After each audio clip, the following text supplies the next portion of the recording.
Okay, so good afternoon, guys. I'm Bruno Costa. I'm an internal medicine PGY1, and I'm presenting an afternoon report today. And the chief complaint of the patient is I'm running out of air.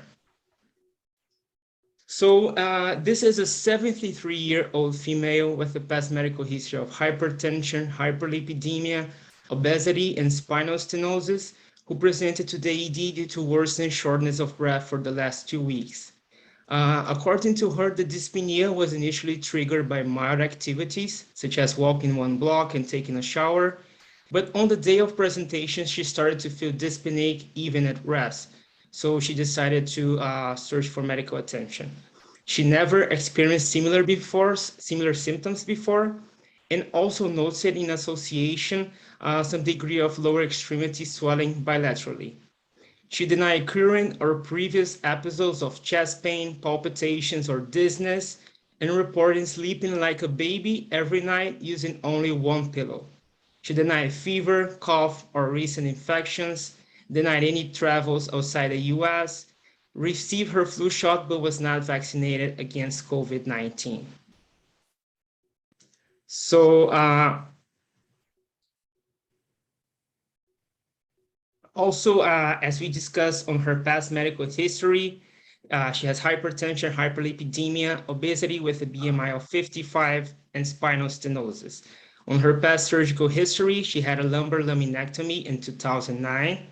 And her current medications include losartan, low pressure, simvastatin, topical Voltaren, and artificial tears PRN. She denied any current allergies. For her family history, her father died at age 62 from a heart attack. Mother died at age 85 from breast cancer, and 1 sister and 1 brother, both alive and healthy. For her social history, she lives in a rental apartment with access to an elevator. Daughters helps to take care of her as she lives in the same building and visits her daily.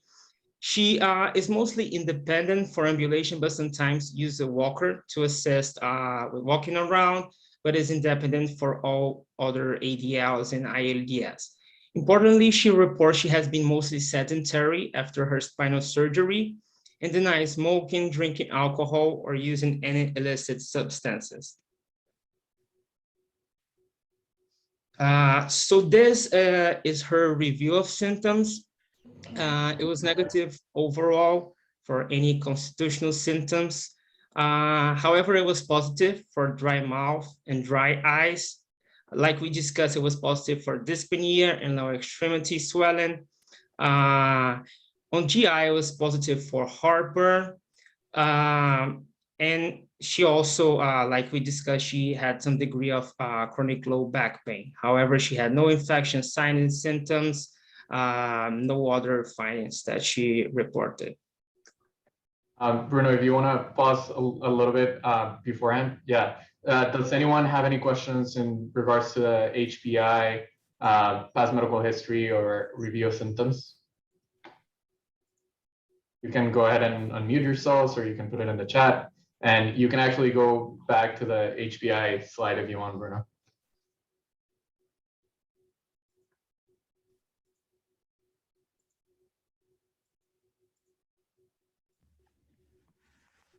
Any history of weight gain? I know you said no weight loss. Yes, actually, she has been noticing she has been gaining weight overall. Mostly, she thinks that's mostly because of her legs that look more swollen than usual. Does she sleep with anyone? Like, does anyone have any history of her snoring or? No, she generally sleeps alone.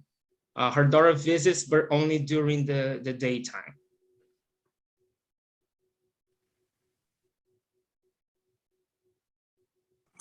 Any similar episodes in the past? No, she says she never had any similar symptoms since the 2 weeks before the 2 weeks that she started to experience the shortness of breath. Does she have any heart failure history or follows with any cardiologist or something like that? She only follows with her PCP for the hypertension. However, has no heart failure history. However, had never done an echo, and follows with no cardiologist at all. Bruno, do you know why she's on beta blockers? So according to her, she was on the beta blockers only for the hypertension. Okay. It probably doesn't sound like the best choice for her, right?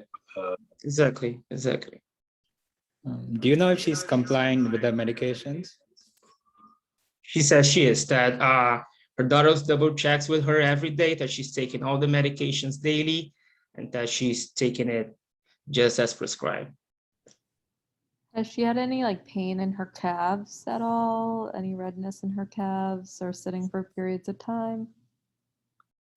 So she has been mostly sedentary since she had the lumbar laminectomy, and also due to the residual pain related to the spinal stenosis.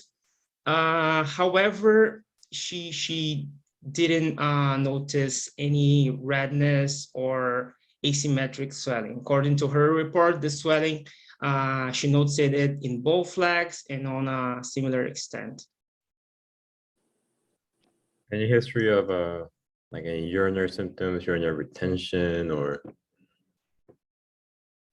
No, she denied any dysuria, any changes in the aspect of the urine or on the number of times she was urinating per day, or any lower urinary tract symptoms.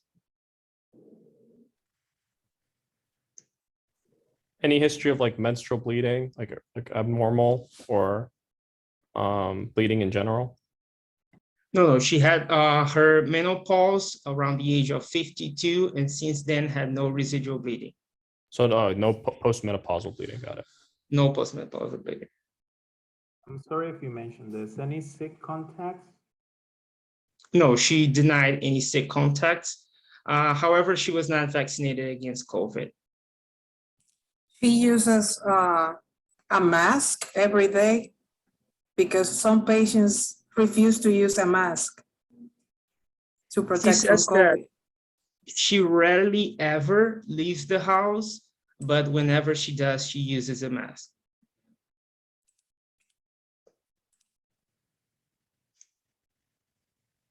I know you said the shortness of breath has never happened before, but has the leg swelling ever happened before? No, she said that both of those things were new to her. Yes, I have a question, Bruno. In terms of the dry eyes from mouth, how bad was it? So she said that it was significant and that it was bothering her a lot, and that her PCP had prescribed some eye drops for her, some artificial tears to provide some relief. But even so, it were two things that were bothering her a lot still. Does she have any difficulty swallowing food? No, she denied mostly difficulty related to the dry mouth, but no difficulty swallowing afterwards. Only when she put the food in the mouth and felt that it had the dry feeling, but no difficulty swallowing itself. Any prior cardiac workup? No, she never had an echo, does not remember when she had a previous EKG. She had been on the stable antihypertensive regimen, and said her blood pressure has been well controlled on those medications. I think we should probably move to the physical exam slide. Is there anything specific that you guys would look for on the physical exam?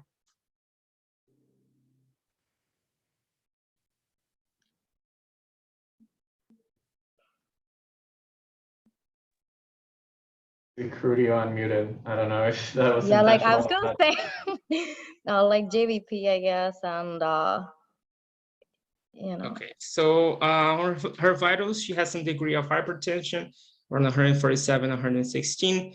She was also mildly tachycardic, had an SpO2 of 93% of room air, was with mild respiratory distress.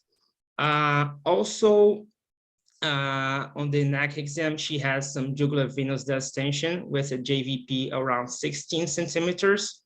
On the cardio exam, she had normal S1, regular rhythm. However, we also noted an S3 gallop on the lower left sternal border. On the respiratory auscultation, no wheezes, no crackles, no rhonchi, no changes on GI exam. And for extremities, grade 2 bilateral pitting edema. Questions regarding the physical exam before we move towards problem representation?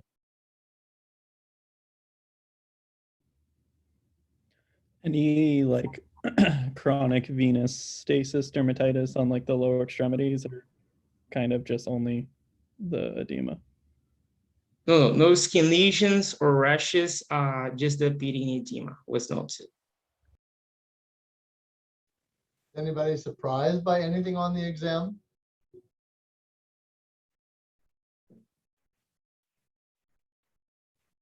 Looks like something cardiac, because she has a very high JVP. She has hypertension, and now I'm not sure if she was compliant with her medication, as she said before. And she also has an S3 gallop. Okay, so I was a little surprised that her lung exam was completely normal because I was expecting to hear some rails or Yes. something like that. So that for me was a little bit abnormal when everything else was looking possibly like, you know, congestive heart failure, but you don't necessarily have to hear it if someone isn't taking deep breaths, etc. But for me, that just stood out a little bit. And the fact that the history showed that she was only using one pillow. So it doesn't sound like heart failure, but she's having this JVD that's pretty extensive. It looks like it could be right-sided heart failure, right? It sounds like that. It definitely like crackles, like as a negative likelihood ratio, it's not like the best, but definitely we would have expected something. I would say something that also caught my eye here is that the patient was tachycardic despite being on a beta blocker. So I think that's also, or should start raising some antennae. Did you do the hepatojugular reflux on the patient, Bruno? Yes. So considering she already has some degree of jugular venous distension, we also did the hepatojugular reflux and it was positive. Okay, thank you. So I guess, does anyone want to try to summarize the case? Just as you know, we tried to do like a problem representation, meaning using one sentence to describe the findings that we've had. You know, you have to describe who is the patient, the medical history, pertinent findings on HBI, physical, ROS. And summarize the case. Does anyone want to give it a try?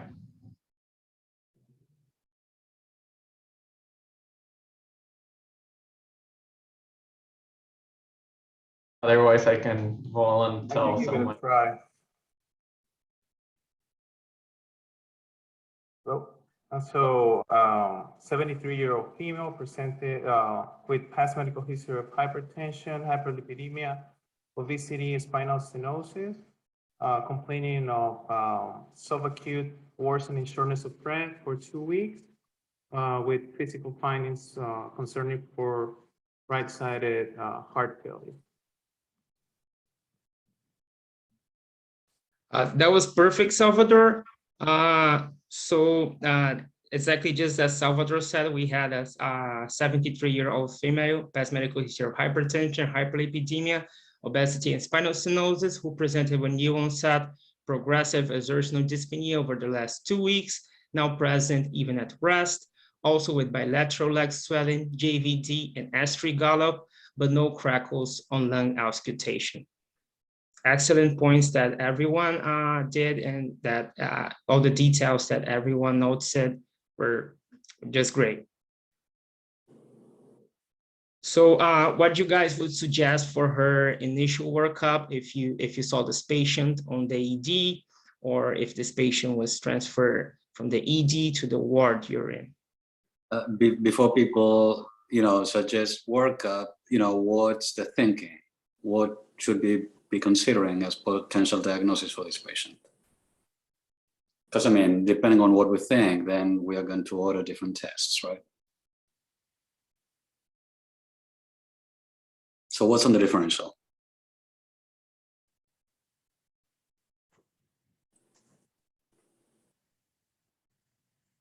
So I think we already mentioned heart failure. We didn't hear the crackle. She has a large body habitus, so that might not be the most sensitive. Could be right versus left. She had a recent procedure, has been sitting around a lot. She's tachycardic on a beta blocker, some risk for PE, leg swelling, but unclear if it's, or at least it doesn't seem to be asymmetric. Other things that we could be thinking about, some people maybe said like an OHS, OSA, possibly leading to heart failure. And then the other thing I would think about would be like an infectious workup. Doesn't have a fever, but is an older woman, so might not be able to mount the same kind of defenses, is not vaccinated, doesn't wear a mask. Recent hospitalization for the procedure. Mm-hmm. I'm also thinking sarcoidosis. I know it's kind of a long shot, but given the dry eyes, dry mouth, I know she doesn't have any skin lesion or skin findings on exam, but the cardiac and potential even pulmonary she didn't have any findings, but doesn't mean we won't find something. That might give us something. Yes, no, that's excellent. And thank you for bringing up the dry eyes and dry mouth, because that, I don't think we put it in the pulmonary representation, but I agree with Emily that it should be in the pulmonary representation. Besides sarcoidosis, does that make you think of other diagnoses that could involve the lungs? The dry mouth. What? Pulmonary hypertension also. Yes. Pulmonary hypertension is high on the list, I would say, because all the physical findings go along for pulmonary hypertension. So when you think of pulmonary hypertension, then what Robert asked in the beginning about snoring is very pertinent, right? Because obstructive sleep apnea, is clearly associated with pulmonary hypertension. So in the history, probably we should have asked about the stop bang as a screening, right, for sleep apnea. And then, there are vasculitis, right, that are associated with Sjogren's that can give you interstitial lung disease. And that too is associated with pulmonary hypertension. In terms of like the clinical side of it, the dryness when someone with Sjogren's is like very, very significant. So I remember when I was in the clinic with Dr. Ali, if you know him, he's a great clinical teacher, and he would describe, the patients that go to his clinic and have Sjogren's, they'll, for example, always carry a bottle of water because they can't like walk around just, with the dry mouth. So they continuously like sip on water. So that's kind of one of the clues that he uses. And also, when they fall asleep, they feel like the tongue basically gets stuck on their palate.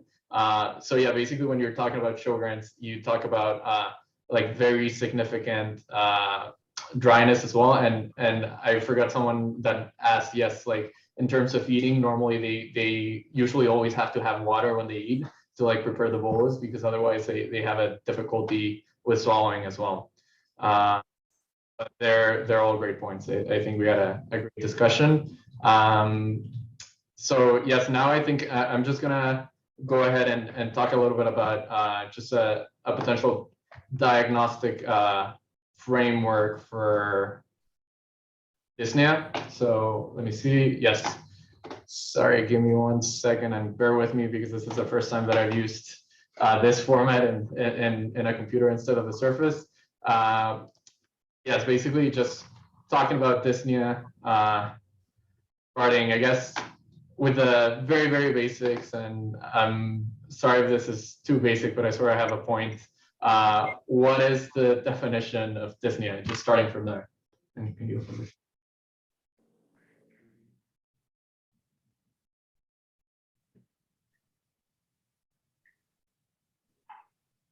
That was pretty much a softball. So if anyone can just go ahead, if not, then I can just. Jonas, take it away.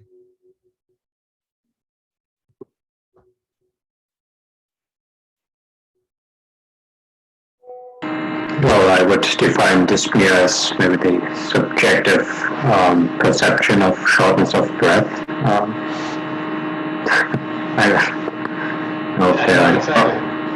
not going to call on you again because we've got some horrible noise coming from Yeah, there's still a lot of noise, Jonas. Sorry. So. Sorry. You're off the hook. Yeah. No, it's perfectly fine. But I heard you say just a subjective feeling of shortness of breath. I think that is very important, meaning like just the range, and like dyspnea is insane, right? Like it can be from someone getting slightly short of breath, like a little bit more than usual while going up a flight of stairs. And it can be someone like, taking their like agonizing breaths, right? So I think if you're chief complaint like dyspnea, like in the ED, of course, like they're gonna take a look at it. But if you're the first person to see this patient, I think first we have to make sure that the patient is stable. This is very much like airway, breathing, circulation. A patient who is dyspneic could potentially be very sick. So what are some of the I guess red flags, or what are some signs and symptoms that the patient might be unstable? The increase in the dyspnea, because she had dyspnea on mild exertion, and now she was having worsening of the dyspnea. Okay, and I'm not talking just about this case necessarily, but just in general. What are some things that you would look for, not just in history, but also like when you eyeball the patient with dyspnea, that would make you worried that you might have to call other people or like do other things such as respiratory support, mechanical ventilation, all that stuff. They're invisible respiratory distress or not saturating on vital signs. Yeah, I think those are great points. So like the vital signs, of course, vital signs are vitals if unstable, meaning significant hypoxemia on the SAT or hypotension. You said a respiratory effort. So I agree, if you start having, accessory muscle use. Another thing is dyspnea doesn't necessarily come with tachypnea, right? So I see cyanosis, orthopnea, tachypnea. Okay, so yeah, definitely like increased respiratory rate. Again, because dyspnea can come without hypoxemia, it can come without like tachypnea, but those are things, and definitely someone mentioned cyanosis. Just remember that cyanosis also, when you're evaluating it, it's dependent as well on your amount of hemoglobin. Someone that's pretty anemic, it's going to be pretty hard that they become cyanotic. So definitely don't wait for that. But these are things that you can see that start concerning you. Same, we said hypoxemia. I would also add hypercarbia. I mean, we're taking a few steps ahead here in terms of workup, but if you already see that the patient has a very significant amount of hypercarbia, and with that, I would also say altered mental status. Well, these are a few of the things that, like, okay, just make sure that the patient doesn't have these, and then we can move on, when it comes to evaluating a patient with dyspnea. Now, I said we were going to talk about a diagnostic framework. So that's exactly what we're going to do. And basically, what are some of the more frequent signs of, causes of dyspnea? You have to think about it by like system, I guess, or try to put it into buckets. See Jonas with cardiac. I'll buy that one. The pulmonary.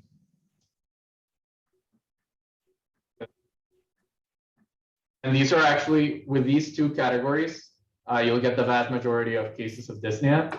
And then I see anemia and other causes that I would put like in a third bucket, just this other. Like I said, the first two are the most frequent by far. But I think we can kind of like, if you start thinking about them like this, you can start kind of like thinking of different, differentials. And then pulmonary can be like actually like subdivided. There's many different causes of pulmonary dyspnea. So go ahead and start dividing it as well. So I see Richard is saying infectious. So what kind of infection are you thinking about, Richard? Like pneumonia, ARDS, a COPD exacerbation, like bronchitis, URI. And those go all in kind of like different buckets. That's why it's kind of like, at least when you're thinking broadly, you have time to sit and like actually think of a differential. You can actually start dividing them into different different buckets as well within pulmonary. So I would say so parenchyma. So this is where kind of like pneumonia would go. And what else could you have like in the parenchyma? You know, so pulmonary asthma, COPD, I see Lenny's non-obstructive. So those I would put in a slightly different bucket. Just let us finish with parenchyma first. Here I would add, okay, ILD, sure. And what are some of the concerning findings? We talked a little bit about the concerning findings in this patient, right? In terms of like interstitial lung disease and just the fact that this patient has dry mouth, dry eyes, and yeah, I would also say the fact that there's like which cardiac finding is I guess would be associated with ILD or like we talked a little bit about that as well.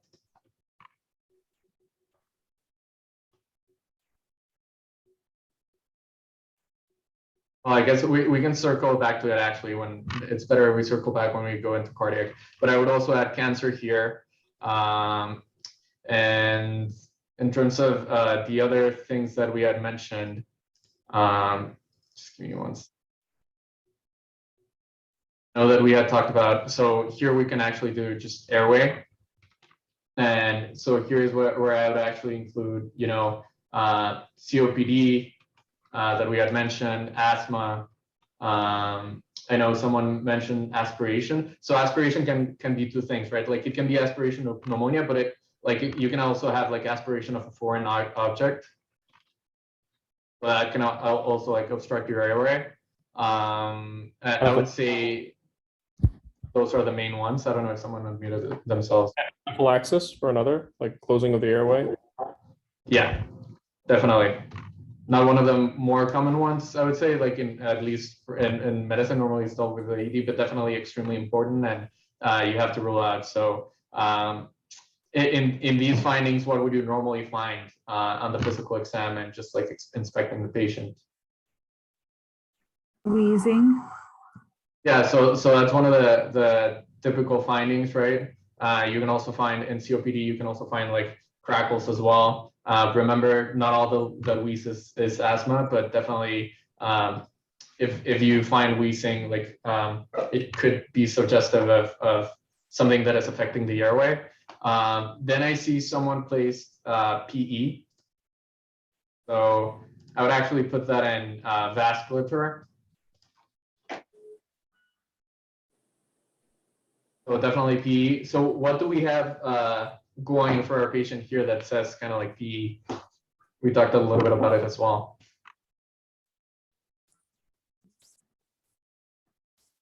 So I see, okay, Kruti is saying tachycardia, same with Sam. Definitely, like we mentioned, sorry? Pulmonary hypertension?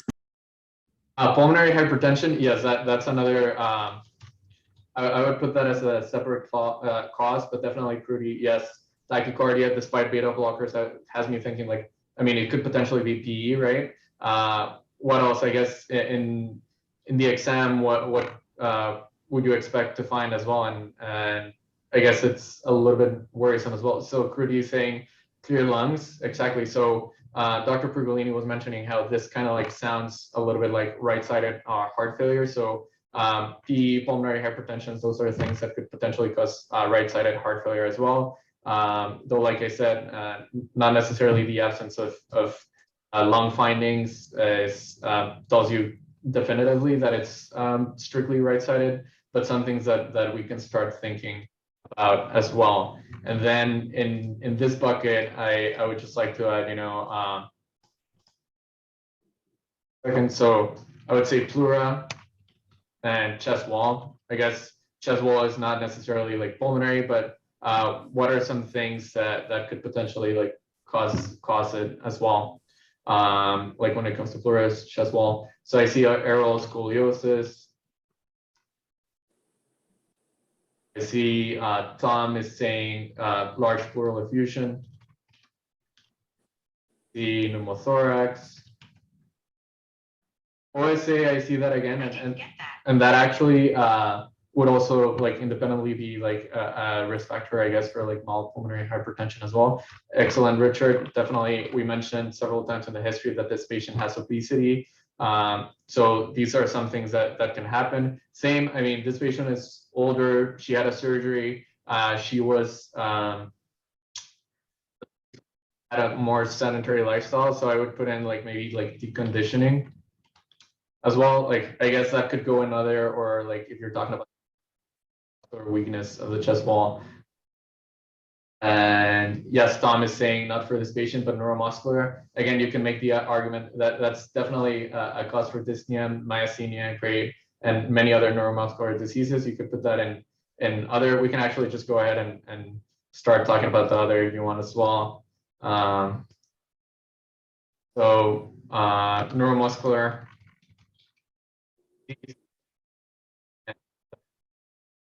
What else could, so DKA, yes, I would small.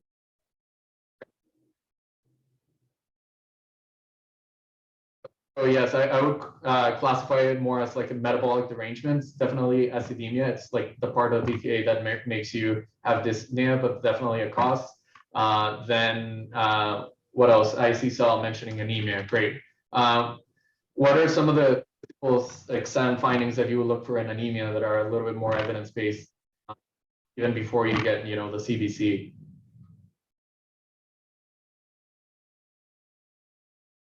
Anyone, like, what would you do on inspection if you wanted to see if this patient had anemia? Excellent, Wonju. Excellent, Tom. That's exactly what I meant. So the best place to actually look for pallor is under the eyes. More specifically, the lack of conjunctival rim pallor is the most like evidence-based physical exam finding, and when it comes to anemia. When you're talking about general skin pallor, that's a little bit harder, because if you're seeing someone for the first time, it's kind of like hard to see if they actually have pallor or not. Another good place to look at, and I guess it's also a little bit harder to identify, but the palmar crease. If they have palmar crease pallor, that's another kind of like telling sign that their hemoglobin is significantly low. But then we can also go to we'll go to cardiac as well. So what are some of the basic causes of cardiac dyspnea?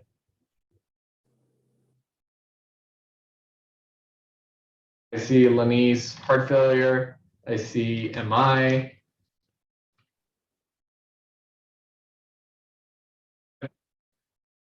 I guess what part of the history and physical exam would put this diagnosis a little bit like higher or lower on the list? Like what would make you think this patient could potentially have heart failure or an MI?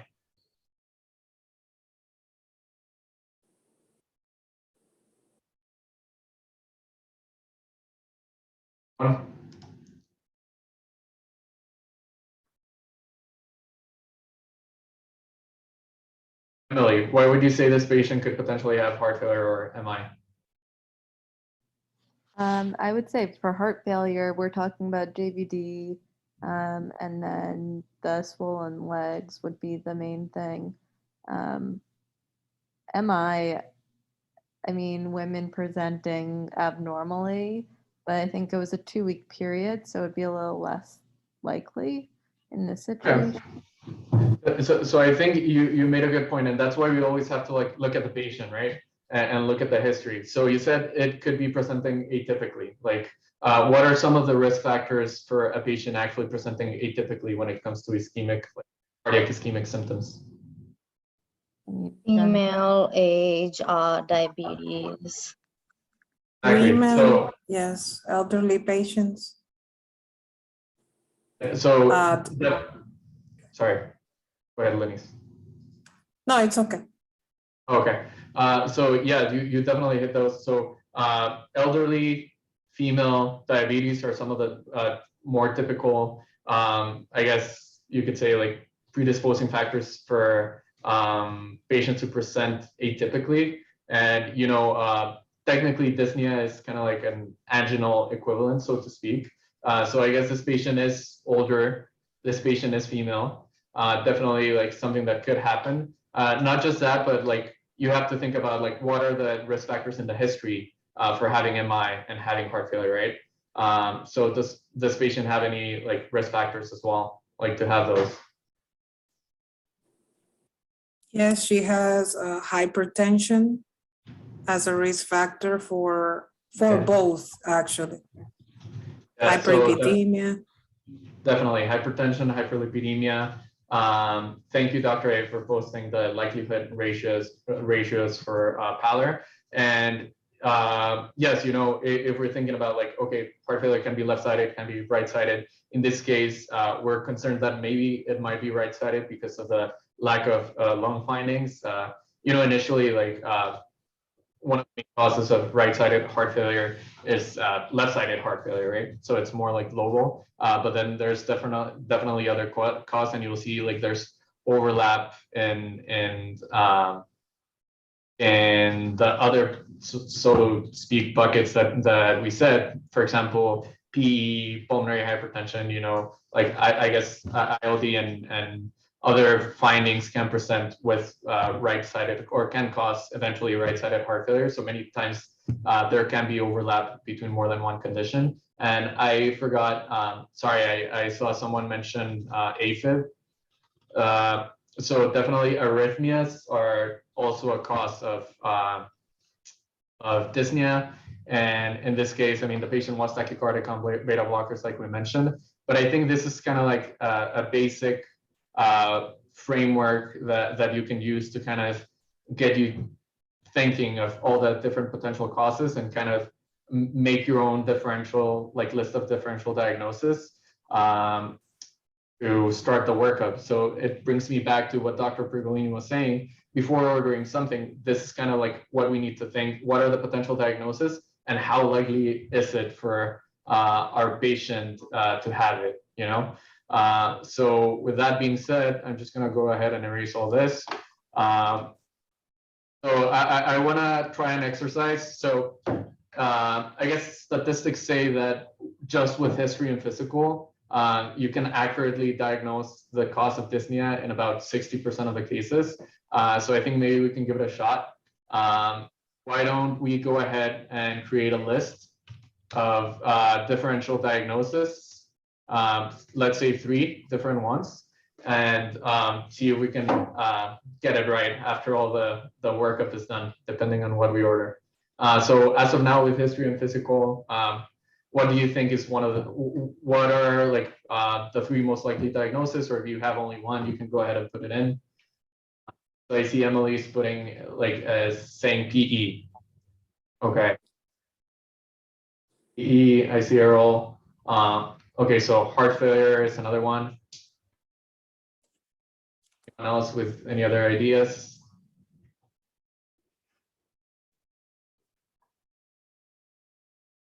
Pulmonary hypertension, PE. Okay. No love for, I guess no one believes that this patient could have any coronary disease, huh?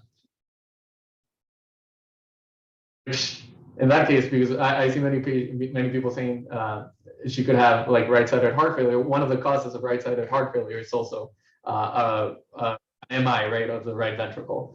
So that is something also to consider as well. Outside the box a little bit, but Takotsubo. Okay.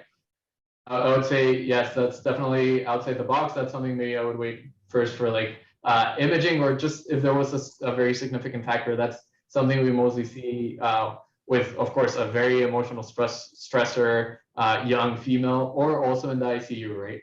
I guess the other board question that is associated with TACO2 is pheochromocytoma, but I don't think this is very relevant for us right now. Okay, so I think everyone happy with this? Okay, Lenise, just give me 1 second. Let me ask one more thing. On the differential, would anyone consider pericardial disease? And if so, amyloidosis at one point, but I'm not sure. I don't. Would be constrictive pericarditis. okay. So she's tachycardic, right? Which goes along with pericarditis. She has, lower extremity edema, all right-sided, signs of right heart failure. So yes, I think a constructive pericarditis should be on the differential.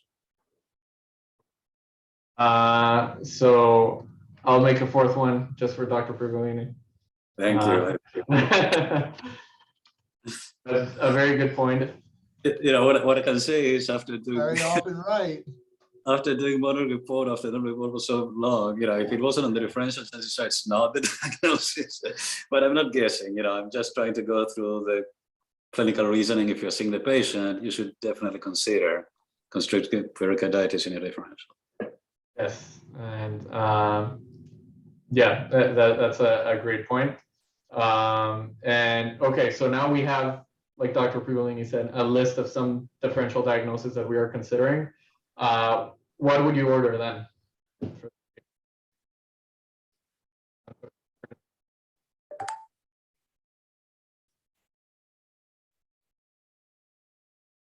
Why? Sorry, I forgot to ask that. Okay, so Kruti, sorry to put you on the spot again, but you're the first one that mentioned.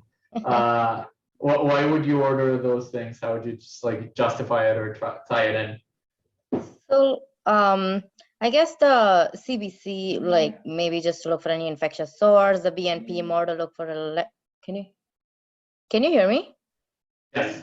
Oh, okay, sorry. BNP more to look for like electrolytes, a BNP to see if it's like more heart failure, the D dimer for PE, chest X-ray also to like volume status, I guess, volume overloaded or like, any source of consolidation, etc. EKG, just to have a baseline, or if you're thinking MI, also to see if she's had any, prior like Q waves, if she's had a prior MI, etc. And an echo, because it would show us more about like if it's what the ejection fraction is, how the like wall motion abnormalities, and even valvular. Great job. Yeah, definitely. It seems like you have reasoning for everything you're doing. And I actually forgot to add valvular to cardiac in addition to pericardial disease, but definitely like some of the maybe less frequent, but still important ones. I would add in the CBC, of course, the obvious one is like you also want to look for anemia, right? When it comes to the basic metabolic panel, not just electrolyte derangement, you think this patient might have CHF, but also, I mean, one of the causes, like Richard said, is acidemia, right? So you can see the bicarb in the BNP, see if anything is like extremely like deranged. BNP, yes. Chest X-ray, I think it's a good way to start. Same with EKG, especially like we've been mentioning many times, tachycardia. TTE, definitely. I think with this presentation, if we're considering some form of heart failure and we're worried about like even PE, that's something to consider. D dimer, I guess it depends on like I would recommend that in patients with, I guess, a lower probability of, and it depends on how worried we are, right? Because right now, if we're suspecting that this might be PE and that this patient is having signs of right-sided heart failure, then it would be a little bit more worrisome, right? So I think when you're also like trying to diagnose PE, like sure, I guess in our case we're gonna wait a little bit for some of the workup to come back, but definitely if you think there's like a moderate or high chance of PE, I would like skip the dimer and go to imaging, right? So those are some things to consider. Then I guess in the ED as well, if you have a patient with this presentation or if you're worried about a PE, another thing, we're saying TTE here, and it's you're gonna find it 9 to 5 Monday through Friday, right? So if you have the patient in the ED, they're trained for focus, and sometimes they might be willing to help out. So that might actually help you when you're building your differential and you're admitting a patient to the hospital as well.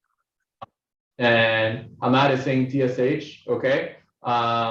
Actually, hyperthyroidism is one of the other causes that could also cause dyspnea as well, increased metabolic demand. But I assume you're probably doing it as a CHF workup, Hamad, or what is your thought process on getting a TSH now? I think I thought of it as more of the like heart failure workup, but I guess also for dyspnea as well. We could do it. It depends. You could also do it afterwards, but it's something to consider. I see Emily might want a VVG with or without lactate. I mean, I guess we could add on the lactate, but I was As well, more. right? It's already okay. So all these things we need to think of, and it's again, what are you looking for in the VVG, Emily? I just want to make sure that she's not overly either acidotic or alkalotic, especially if she's coming in with dyspnea. You want to make sure it's not severe enough that she needs like non-rebreather or even further intubation at that point to help her. In that case, not retaining. Some other things that the VVG might be useful for, if you're thinking about, like severe heart failure, like, are you worried about, like, is she perfusing? Which it seems like she was warm on exam, but some other things that you might think of, like, in seeing the VVG, same with like CO2, right? Is she retaining a lot? Would that be of use? Those are some of the reasons why you could also get that. That being said, and with the interest of time, sorry, Bruno, back to the patient. Take the wheel again. No problem. Everyone gave excellent suggestions. And actually, that was all the things you guys suggested was exactly what was done for the initial workup.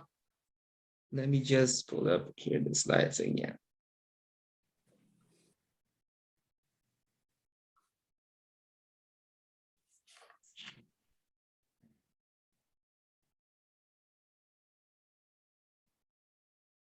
Can anyone see it? Can everyone see it? Yes. So those were the initial lab exams. For time constraint, I'll just comment on them quickly. So the patient has a borderline normal white blood cell count, mild thrombocytopenia, but not very significant. Also mild hypernatremia, mildly elevated LFTs, also a little bit of AKI. Her baseline creatinine was 1.1. Also, most significantly, the BNP is 2,585. Trope a little bit elevated on the 0.07. COVID swab is negative. And on the VBG, we can observe that if we do a little bit of a conversion from the VBG to ABG, we can estimate that the pH on the peripheral VBG is 0.03 units lower than the values on the ABG. So her probable pH would be 7.31. If we calculate her anion gap, we'd obtain a value of 15. And also, she will more probably have a high anion gap metabolic acidosis. If we pop up the Winters formula over here, we would also see that the appropriate respiratory compensation would be between 32 and 36. Also doing the estimation for conversion for the ABG values from the VBG, she would have an appropriate respiratory compensation. So then afterwards, we also obtained an EKG for her. EKG showed sinus tachycardia, however, normal sinus rhythm, normal P waves with a normal morphology, not widened, not with increased height. Also, we see no ST or T segment abnormalities. However, if we do calculate the axis from these electrocardiogram, we can see that she have on AVF a QRS more positive, and on the lead one, she has a QRS more negative. So that would fulfill criteria for right axis deviation. And also, we could see on the lead one that she has an R decrease compared to the S, and also, I'm sorry, on V1 she had an R increased compared to the Q, and on V6 the opposite, so would also suggest right ventricular hypertrophy. On the chest X-ray, mild hazy reticular changes, and most significantly on the bedside echo, severe RV dilation and hypokinesis, bulging of the intraventricular septum into the left ventricular, severe tricuspid regurgitation, however, left ventricular function seemed normal. Someone would like to comment on those results? What do you guys think is the next best exam, or what do you think is the most probable diagnosis right now with those results?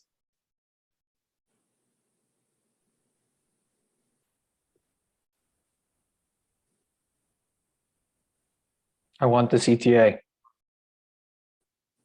Great. So Tom, can you tell me why you want a CTA? Basically, the bedside echo is telling us that the right ventricle is working harder than it should. The hypokinesis would be the key part about that. I think dilation typically will take some time for that to happen, I guess, except for like maybe a huge PE. But all of these are giving me signs that a PE is possible. That's it. And that's exactly what was done next. So if we also calculate her pre-probability using the Wells criteria, she would have other diagnoses less likely than pulmonary embolism, heart rate greater than 100, so 4.5 points, given a moderate clinical probability. So a CTA would be indicated for her. And those are the results of the CTA. It showed no pulmonary embolism, small bilateral pleural effusions with mild interlobular septal thickening, consistent with mild pulmonary edema, and right atrial enlargement with reflux of contrast into the hepatic vein, suggestive of right heart dysfunction. So then she was admitted to the CCU. She was started on the IV Lasix for improvement of her symptoms. Just a brief detail that I didn't comment on her VBG. She had a high anion gap metabolic acidosis due to lactic acidosis. As we can see, her lactate is 2.7. So she was also starting on digoxin when she was admitted to the CCU. On the next morning, the formal echo was done. It showed a left ventricular ejection fraction of 55% with normal resting LV filling pressure, so no abnormalities in the left heart function at all. However, an estimated pulmonary artery systolic pressure of 70, and the normal is less or equal than 35. So she fulfills the criteria for severe pulmonary hypertension. And the other findings associated in the echo, such as severe RV dilation and hypokinesis, severe RA dilation, and severe tricuspid regurg. We ordered other labs for further workup for the pulmonary hypertension leading to right ventricular failure. We found the TSH should be normal. Serologies for HBV, HCV, and HIV were all negative. However, her ANA was actually positive, and when we did some further immunologic workup and other antibodies, her anti-centromere was also positive. So considering all those results and all that was done, what do you guys think is the most probable diagnosis right now? Scleroderma. Crest syndrome, like Or scleroderma. Excellent. So her most probable diagnosis is pulmonary hypertension, secondary to systemic sclerosis. Just doing a brief review on that. The definition of pulmonary hypertension is a mean pulmonary artery pressure greater or equal than 20 at rest, as assessed by the right heart cath. The most common initial symptom, just like she had, was exertional dyspnea, mainly due to stimulation of the juxtacapillary stretch receptors on the pulmonary vasculature, and also due to an inadequate increase in cardiac output on exertion. Pulmonary hypertension can be both post-capillary due to left heart disease when I have a backup of blood, buildup of fluid, and increased pulmonary venous pressures, or also precapillary, caused by pulmonary vascular remodeling leading to increased pulmonary vascular resistance. And also, it can be classified in 5 groups based upon the etiology, from group 1 to group 5, as we're going to see better in the next picture. So this is a very good figure to show the different etiologies in the classification that we use for pulmonary hypertension. So group 1 will be the pulmonary arterial hypertension, the precapillary causes with pulmonary vascular remodeling. It can be idiopathic, can be irritable, most commonly due to mutations in the BMPR2 gene, and also due to drugs or connective tissue disease, including systemic sclerosis, just as this case. Less common causes would be HIV, portopulmonary hypertension in patients with end-stage liver disease, and in endemic regions, also schistosomiasis. Group 2 would be pulmonary hypertension due to left heart disease. Group 3 would be pulmonary hypertension due to chronic lung disease. Many of the conditions that the group just cited, such as obstructive sleep apnea, COPD, interstitial lung disease. Group 4 would be pulmonary hypertension due to chronic thromboembolic disease. And group 5 would be pulmonary hypertension due to multifactorial unclear mechanisms, most significantly myeloproliferative disorders, sickle cell disease, and also, just as was cited, sarcoidosis. So were all very good differentials that were actually possible for this case that you guys brought up.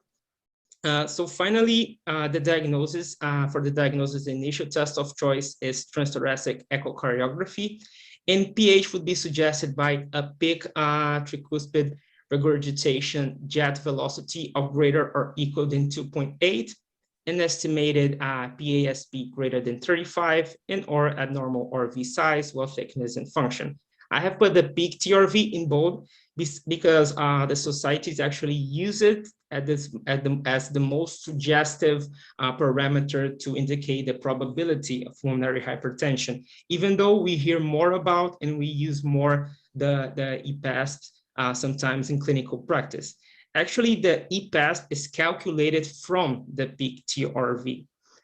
For further workup, or right heart cath is generally performed with the goal of confirming the diagnosis and assessing contribution of left heart disease, and to check if there is this contribution of left heart disease, we would check the pulmonary capillary wedge pressure. If the values are greater or equal than 15, that would indicate left heart disease. So there are a bunch of treatments specific for pulmonary hypertension that would actually not be indicated. I would focus on treating the underlying left heart disease. So that's a figure just to review the workup that is generally done for patients with right ventricular failure, including the HMP, EKG, chest X-ray, echo, the serologies, autoantibodies, just as we discussed, the LFT, thyroid function tests, also PFTs and chest CT to check for any parenchymal lung disease, chronic lung disease. If negative, we could also order a VQ scan with or without an angiography to check for chronic thromboembolic disease. And if not, also a sleep study to check for OSA. And in all these conditions, is also very important to check the right heart cath to obtain the exact values to make sure that is pulmonary hypertension and to have a better hint of what group would that patient be included in. Very briefly, we also have a functional classification that would be important for the management. Class 1 patients have no limitations on physical activity. Class 2, only very slight limitation. Class 3, marked limitation. And Class 4, they're unable to carry on any physical activity without symptoms. That would be the class of 4 patients, considering that she even had dyspnea and fatigue at rest. For the management, it would at first depend on the group of pulmonary hypertension we're dealing with. For group 1, we would have the pulmonary hypertension specific treatments. Many of the medications we have heard about a lot, most of them deal with the prostaglandin or pathway.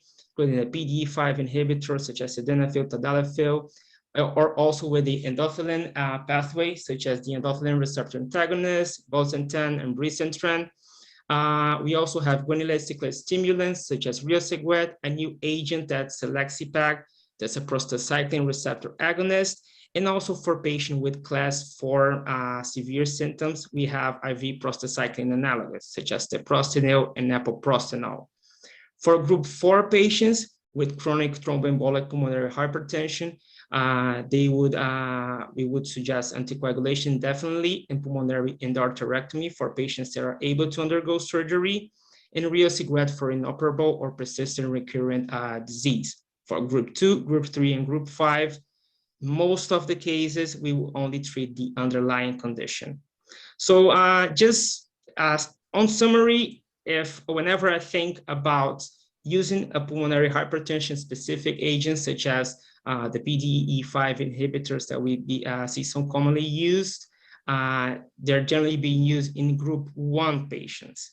There will be the group that would have most of the times those therapy indicators. For the other groups, I generally would treat the underlying condition, or for group 4, use the anticoagulation and pulmonary endarterectomy. Just to know what happened to our patient. So besides the Vilases, she was started on IV digoxin and sildenafil. As we discussed, the workup was significant for positive ANA and anticentromural antibodies. Later, she was also found to have renal phenomenon. Rheumatology was consulted and determined that she fulfilled criteria for systemic sclerosis signs scleroderma. There's a subgroup of systemic sclerosis in which patients do not have clinically evident skin induration. She underwent the right heart cath that confirmed severe percapillary pulmonary hypertension, was transferred to MSH for initiation of IV treprostinil, and they are successfully completed cross titration to PO selexipag, and is now happy and feeling better overall at home. So some take-home points that I would like to bring up just to close up this lecture is that self-limiting activities to reduce dyspnea can give the impression that the patient is less symptomatic than they actually are. So as we just saw, this patient was mostly sedentary due to the chronic low back pain, due to the previous surgery. So she wasn't having symptoms. She wasn't having exertion dyspnea because she actually didn't do any exertion at all. So the condition was only progressing until she started to feel the symptoms, even with mild exertion and at rest. Also, whenever PE is suspected, pre-stress probability should be estimated with a validated score, such as the Wells criteria, to avoid the risks associated with IV contrast and unnecessary testing. The right heart cath is essential for accurate diagnosis and classification of PH. Normally, the TTE is not enough. It can be suggestive, but it would not provide a definite diagnosis. Very importantly, just as Dr. Brigolini cited, the dry mouth and dry eyes were very good points for a patient because they actually suggested that there was something autoimmune going on. So another take-home point at the review of symptoms, sometimes we don't give a lot of credit to it, but it can sometimes elicit the diagnosis by providing some information that the patient won't perceive as important enough to mention to us. And that's exactly what happened in this case. And finally, we always hear in medicine that when you hear hoofbeats, think of horses, not zebras, but sometimes the hoofbeats are actually from zebras.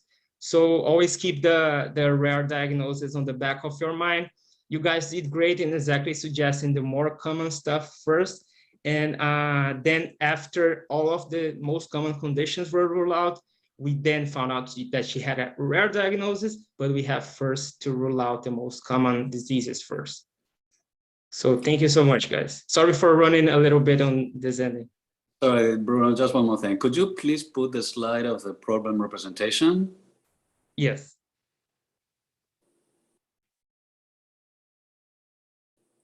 The reason why I want to look at that, I think it's useful to see, how as a group we thought through the case. And, it was interesting that after showing this, Emily brought in the idea of the dry eyes and dry mouth. And I think, this problem representation doesn't include it. And it was really the only clue really to think of rheumatological conditions. So clearly it should have been part of a problem representation, right, to guide us to the right diagnosis. In the case of Emily, your association, Emily, was sarcoidosis, and that's great. There's a long list of conditions that are associated to it. What I find interesting and paradoxical is that once you ran all the rheumatological workup, the Sjögren antibodies were negative.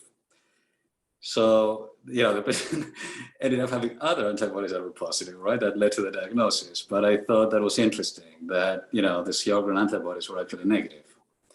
But then, if you do include elements to think of either vasculitis or rheumatological conditions, then I agree that we should have done a much broader history taking and review of systems regarding any history of serositis, synovitis, Raynaud's phenomenon that she actually ended up saying that she had it, other things that could have really helped to, lean towards a rheumatological condition from the beginning.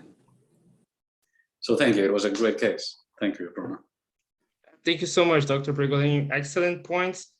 And it was a very interesting case that we had the opportunity to see back in the CCU. Thank you so much, Bruno. You did a great job. Very interesting case. And thank you everyone for joining us. Sorry for running a little bit late. I hope you have a great day. Thank you.